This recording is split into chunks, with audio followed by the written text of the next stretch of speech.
Dan untuk mengetahui lebih detail terkait dengan penetapan tersangka tewasnya ABK,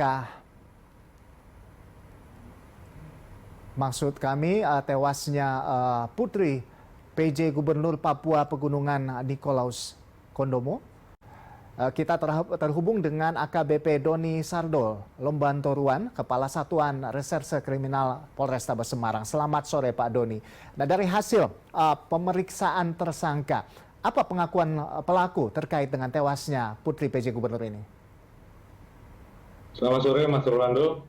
Jadi berdasarkan hasil keterangan pelaku, sampai sejauh ini berawal dari perkenalan melalui media sosial Telegram, kemudian dilanjutkan dengan komunikasi di WhatsApp, di mana mereka berdua saling berjanji ingin bertemu untuk minum-minum bersama.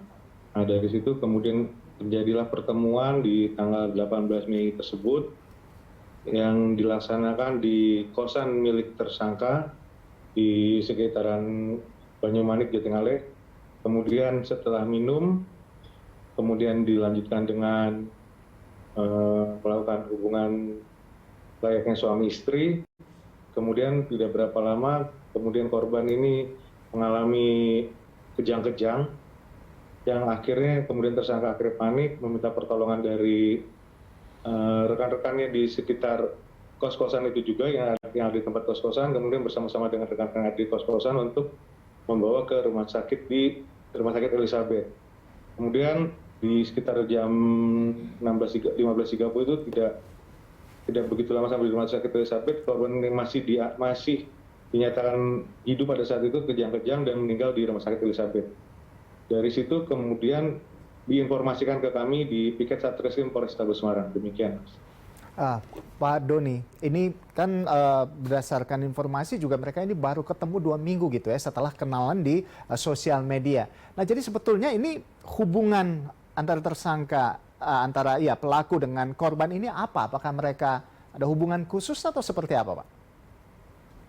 Hubungan antara pelaku dan korban berdasarkan keterangan dari pelaku baru hubungan pertemanan, hanya hubungan pertemanan, dan mereka hanya baru bertemu hanya 1 kali itu di tanggal 18 Mei. Oke. Berarti dari sini sudah jelas ini pelaku merencanakan hal ini begitu ya?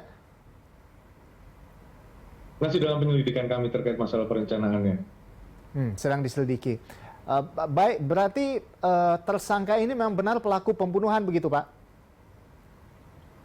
Masih kita dalami terkait masalah pembunuhannya. Yang jelas untuk saat ini kita temukan fakta bahwa dia melakukan persetubuhan dengan anak di bawah umur. Baik. Dari penyelidikan polisi, apakah penyebab kematian korban sudah diketahui, Pak? Berdasarkan hasil informasi visum luar atau hasil awal dari hasil otopsi, penyebab dari kematian adalah adanya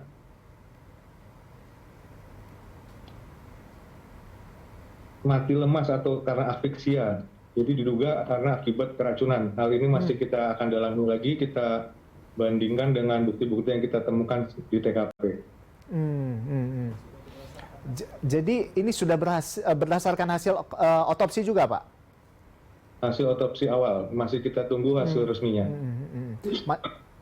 Baik, masih diduga keracunan seperti itu. Nah, bagaimana dengan perkembangan penyelidikan terkait dengan dugaan kekerasan sebelum meninggal dunia yang dialami oleh korban? Dugaan kekerasan yang dimaksudkan di sini adalah kekerasan seksual. Berarti adanya upaya pemaksaan terkait dalam berhubungan intim ini. Sejauh ini selain tadi yang sudah jadi tersangka, apakah ada saksi lain, Pak Doni?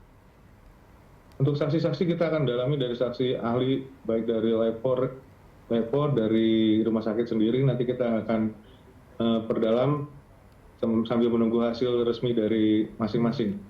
Baik. Dari pihak keluarga, apakah sudah ada yang dimintai keterangan, Pak?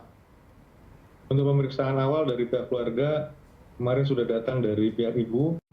Nantinya masih akan kita lanjutkan dengan pemeriksaan tambahan.